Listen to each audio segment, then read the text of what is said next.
Muy buenas. Ahora vamos a escuchar un audio de Nueva Acrópolis.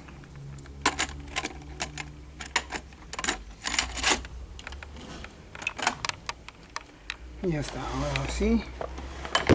Ahorita lo ponemos.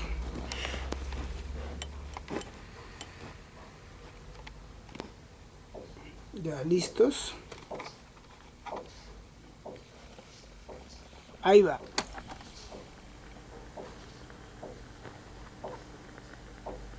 Confucio. El hombre superior es aquel que nunca pierde su corazón de niño.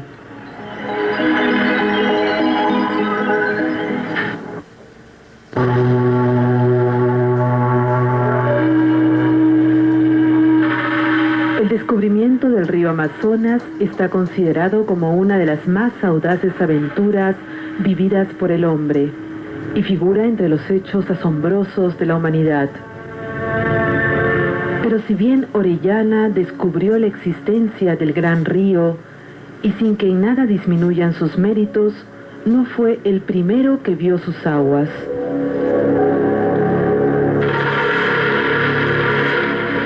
Existen indicios seguros de que habitantes andinos llegaron hasta el gran río, quizá formando expediciones de exploradores del imperio o huyendo de la conquista de los generales incaicos. El cronista Carvajal recoge un relato de Orellana según el cual los indígenas de las orillas del Amazonas entendían el quechua y aún en nuestros días lo hablan tribus alejadas de la sierra. El primer español que navegó sobre las aguas del Amazonas fue Vicente Yáñez Pinzón en el año 1500. Pero él estaba convencido de encontrarse en el estuario del río Ganges. Otro español, Alonso de Mercadillo, luego de recorrer el río Guayaga, llegó a las márgenes del mismo río Amazonas 3 años antes que Orellana. Pero el descubrimiento efectivo del Amazonas como fenómeno geográfico corresponde a don Francisco de Orellana. La gran aventura se inició en el Cusco, cuando Francisco Pizarro, enterado que al este de Quito se había descubierto un rico país denominado de la Canela, decide enviar a su hermano Gonzalo para que asegurara el dominio de dicho país. Luego de varios meses de viaje llegan a Sumaco, que en realidad era la región de la Canela que tanto buscaba. Posteriormente llega Orellana para acompañar la expedición de Gonzalo hacia El Dorado. Continuaron su marcha enfrentándose a rebeldes indígenas, soportando las inclemencias del tiempo y todos los peligros de la selva virgen con increíble estoicismo. Luego se encuentran con unos indios que les indican que continuando el descenso del río encontrarían una región que les proveería de alimentos. Gonzalo envía a Orellana y a 50 hombres en su única embarcación construida por todos ellos.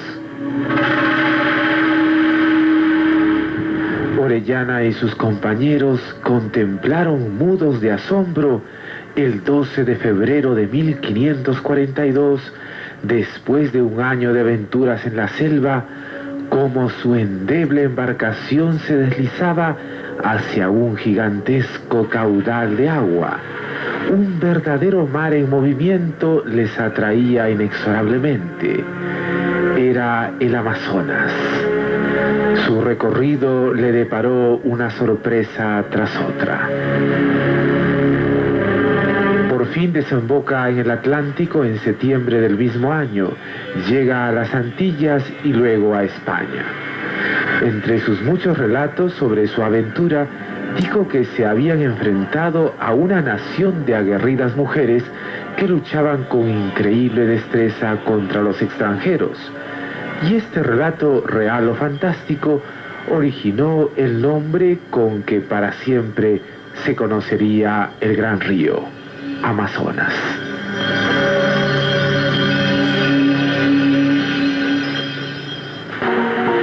Una gota de sabiduría, un pensamiento de Amado Nervo. No te resignes antes de perder definitiva, irrevocablemente la batalla que libras. Lucha erguido y sin contar las enemigas huestes. Mientras veas resquicio de esperanza, no te rindas.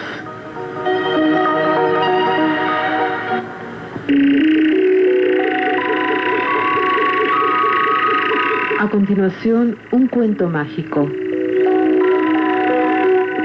El sátiro Pan.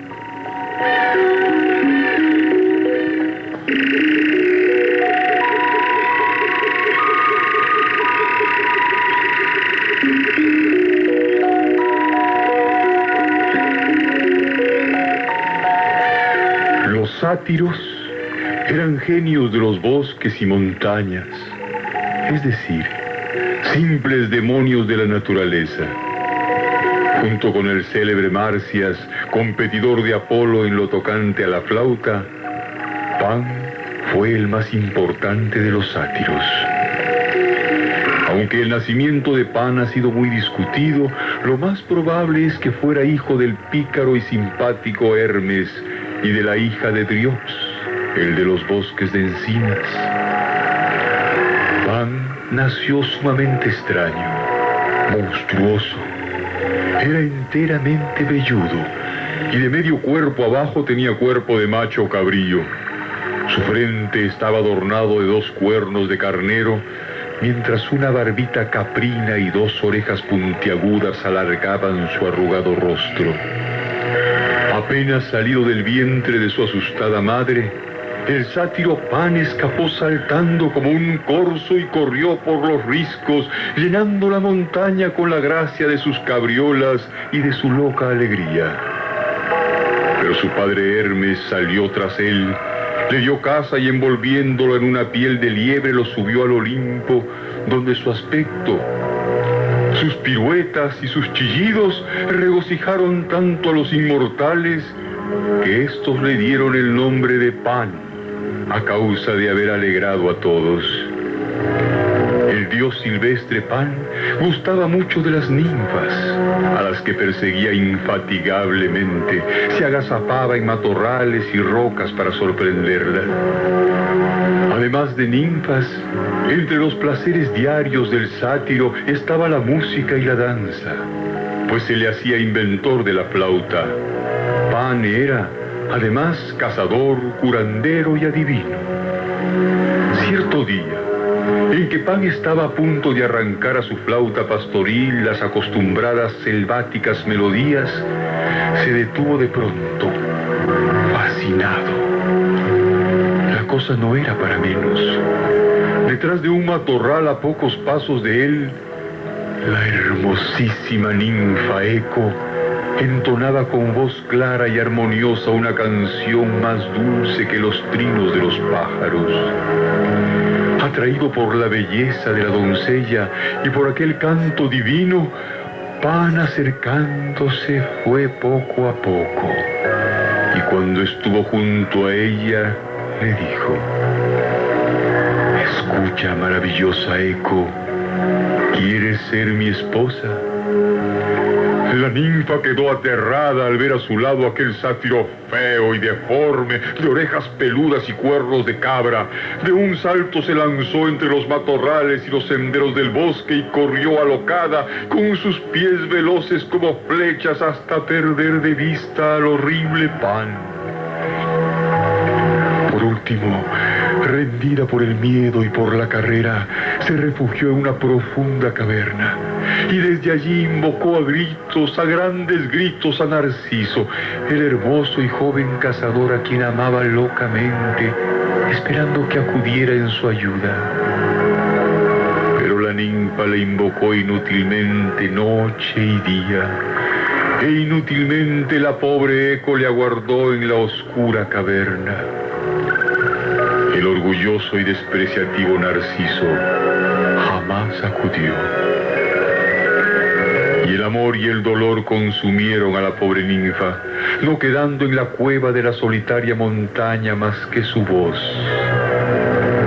Desde aquel triste día, eco responde siempre a los caminantes que pasan y repiten la última sílaba de sus palabras, porque ya no tiene fuerzas para llamar a su adorado Narciso, el cruel y desdeñoso cazador que no quiso escuchar.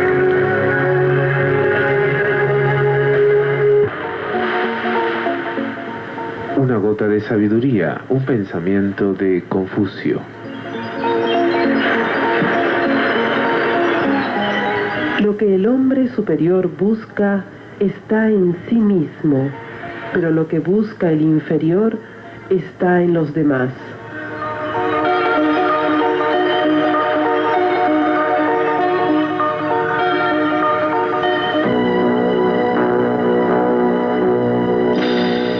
Un enigma por resolver.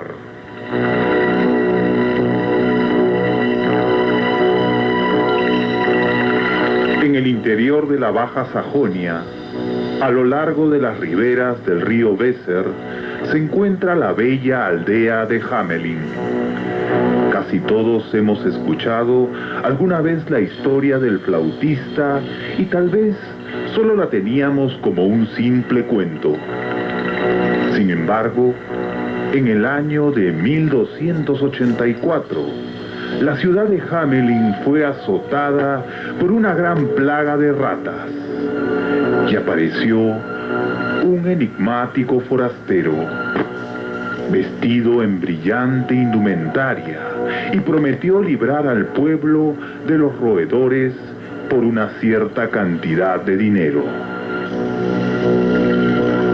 Se puso a tocar y los animales lo siguieron hasta el río, donde se ahogaron. Luego los ingratos aldeanos se negaron a pagar al extraño. Su venganza fue terrible. El forastero volvió a tocar la flauta y 130 niños lo siguieron a través de la puerta este de la amurallada ciudad hasta una colina llamada Kopen, en donde la tierra se abrió y se volvió a cerrar sobre las infortunadas criaturas. Hasta allí lo que se sabe de este hecho. En la ciudad de Hamelin se puede hallar por sus calles empedradas un corto callejón llamado Calle Sin Tambores.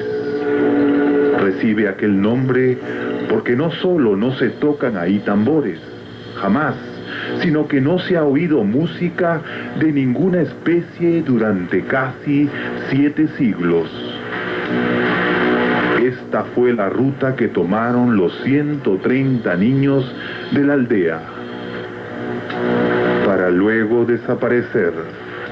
También en aquella calle se encuentra una inscripción que data de principios del siglo XVII y señala el 26 de junio de 1284 como la fecha trágica. En el Museo de Hamelin, un edificio del siglo XVI, lleno de recuerdos del extraordinario cuento, se contempla con asombro 350 libros que han narrado la leyenda y examinado su misterio. Se sabe de la probable existencia del flautista por un fragmento de manuscrito del siglo XV. En él se menciona también a un tal Frau von Lude, entonces adolescente, que fue testigo de la partida de los niños. Otro texto nos dice que alrededor del año 1300, los habitantes de Hamelin colocaron un ventanal conmemorativo en su iglesia. Según las crónicas, en él había una inscripción que afirmaba que los pequeños sobrevivieron toda clase de peligros en Kopen y luego se perdieron. El ventanal fue destruido en el siglo XVII, Sin embargo, se dice que en él aparece la figura de un hombre viejo en ropas multicolores, con un grupo de niños. No se menciona ningún instrumento musical. Hans Dobertin es un maestro retirado, quien ha dedicado la mayor parte de su vida a seguir los rastros de los niños perdidos de Hamelin. Dobertin está 100% seguro de lo que ocurrió. Dice, detrás de cada palabra de una leyenda hay algo lógico. La leyenda habla de una tragedia, y hubo una tragedia, no cerca de Hamelin, sino más lejos. Dobertin tiene razones para pensar que los niños fueron en dirección nordeste y se embarcaron en un navío que se hundió en las vecindades de una villa costera de Pomerania llamada Kofan, que está en lo que es hoy Polonia. Ese es el significado de aquellas inscripciones medievales que dice que los niños se perdieron en el Köppen. Tal vez la gente de Hamelin confundió después el nombre de aquella distante aldea con el nombre de la colina. Pero más allá de interpretar el relato y hallar el lugar de la tragedia, están los hechos de que un solo hombre, con el poder de hechizar los roedores, logró lo mismo con 130 niños, a quienes condujo y perdió. ¿Qué poder poseía aquel hombre que por medio de su flauta logró burlarse del pueblo que lo estafó? ¿Qué fue de los niños de Hamelin? ¿Quién era aquel extraño forastero y de dónde venía? A pesar del tiempo transcurrido, no se olvida el hecho en Hamelin. El misterio del flautista es un enigma por resolver.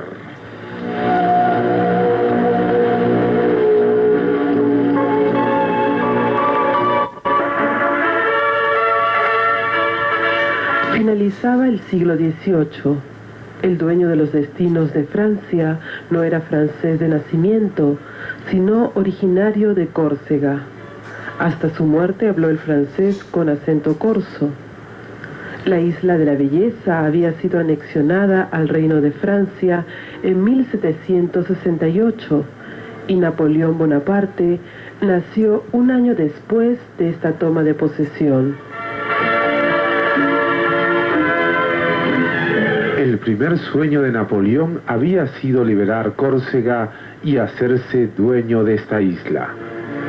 Su padre le obtuvo una plaza gratuita en la escuela militar de Brienne.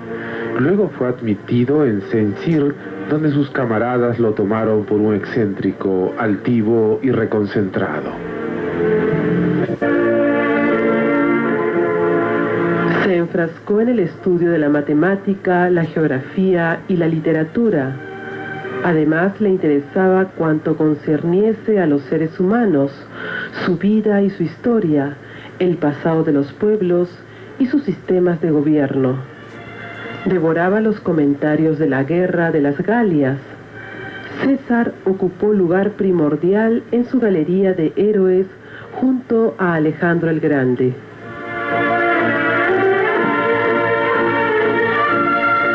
Napoleón no es un caballero, decía su gran adversario y futuro vencedor, el duque de Wellington. Las humillaciones experimentadas en su juventud habían dejado huellas profundas en su carácter. Con todo, no sentía complejo alguno de inferioridad. Napoleón estaba sinceramente convencido que era el mayor monarca de la historia y el más capacitado de todos los hombres.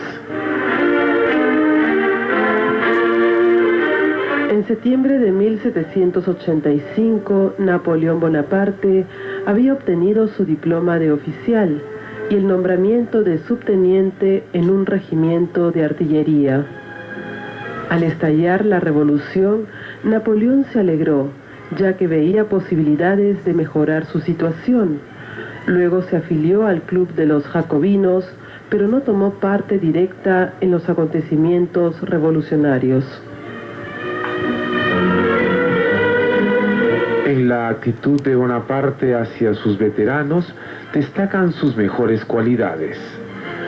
Ellos veneraban su genio militar, pero lo apreciaban también por sí mismo. Aceptaban con gozo sus más duras exigencias. Luchar por un hombre de tal categoría era un privilegio y un inmenso honor. Y todavía prendidos por la psicosis masiva de la revolución, los soldados iban a la guerra como a una fiesta. La guardia muere pero no se rinde.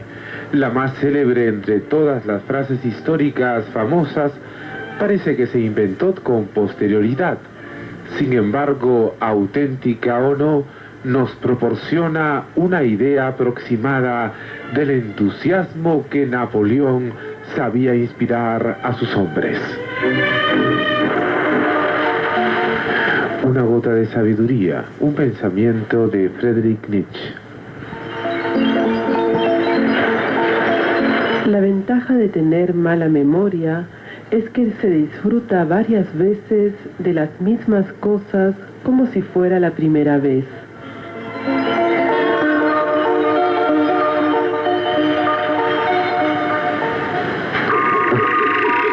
A continuación, un cuento mágico. Damón y Pitias. El orador romano Cicerón nos cuenta que Damón y Pitias eran seguidores del filósofo Pitágoras. Aún hoy, su historia es ejemplo de la amistad sin reservas que brinda todos los motivos para la confianza y no deja margen para la duda.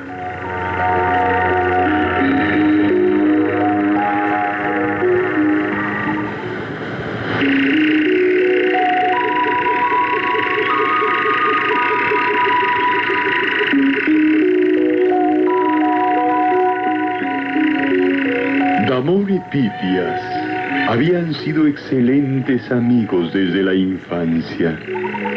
Cada cual confiaba en el otro como en un hermano y cada cual sabía en su corazón que sería capaz de todo por su amigo. Con el tiempo llegó el momento de demostrar la hondura de su devoción. Sucedió de esta manera. Dionisio, el monarca de Siracusa, se fastidió cuando oyó los discursos que pronunciaba Pitias. El joven estudioso decía al público que ningún hombre debía ejercer poder ilimitado sobre otro y que los tiranos eran reyes injustos. En un arrebato de ira, Dionisio convocó a Pitias y su amigo. ¿Quién creéis que sois para sembrar el descontento entre la gente?, preguntó. Yo solo digo la verdad, respondió Pitias. No puede haber nada malo en ello. Y tu verdad sostiene que los reyes tienen demasiado poder y que sus leyes no son buenas para sus súbditos. Si un rey ha tomado el poder sin autorización del pueblo, eso es lo que yo diría. Estas palabras son traición, gritó Dionisio. Estás conspirando para derrocarme. Retráctate de tus palabras o enfrenta las consecuencias. No me retractaré, respondió Pitias. Entonces morirás. ¿Tienes un último pedido? Sí, respondió Pitias. Déjame ir a casa para despedirme de mi esposa y mis hijos y para poner mis cosas en orden. Veo que no solo crees que soy injusto, sino que además soy estúpido, ¿eh? Rió desdeñosamente Dionisio. Si te dejo salir de Siracusa, no volveré a verte. Te haré un juramento. ¿Qué clase de juramento podrías hacer que me indujera a creer que regresarás? preguntó Dionisio. En ese momento Damón, que había permanecido en silencio, se adelantó. Yo seré su garantía, dijo. Reténme en Siracusa como prisionero hasta el regreso de Pitias.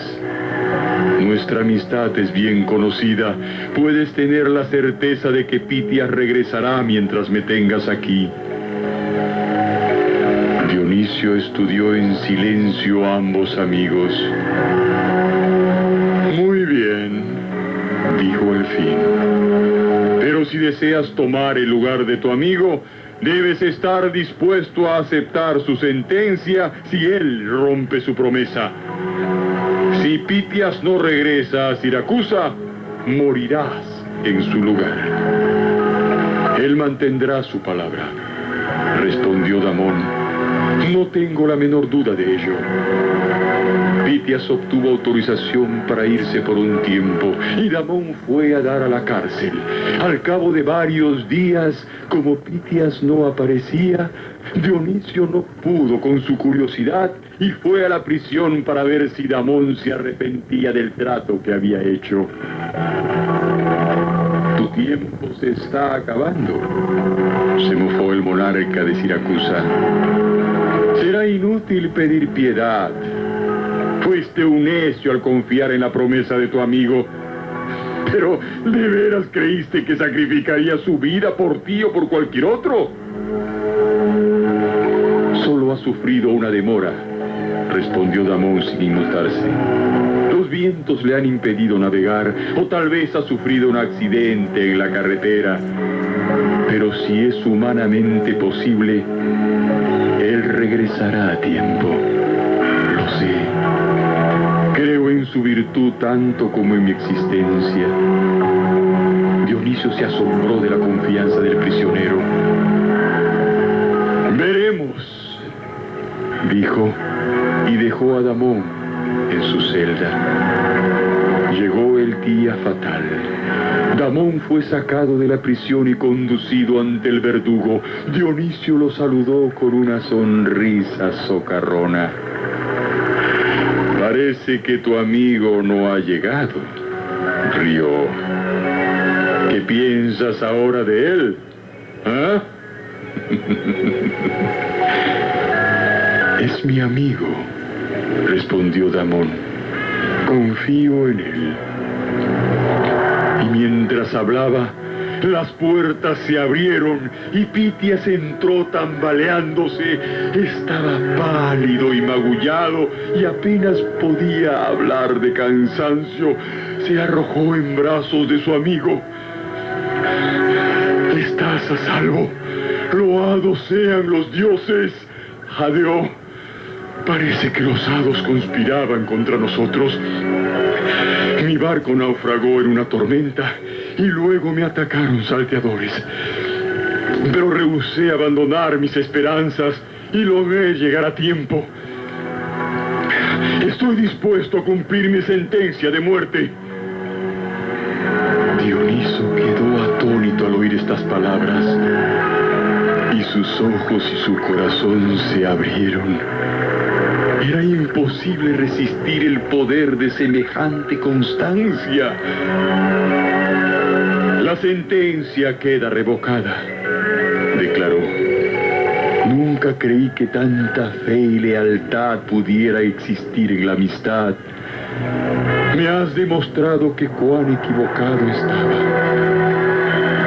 Y es justo que seas recompensado con tu libertad. Pero a cambio os pediré un gran servicio. ¿A qué te refieres?, preguntaron los amigos. Enseñadme a formar parte de una amistad tan noble, respondió el monarca.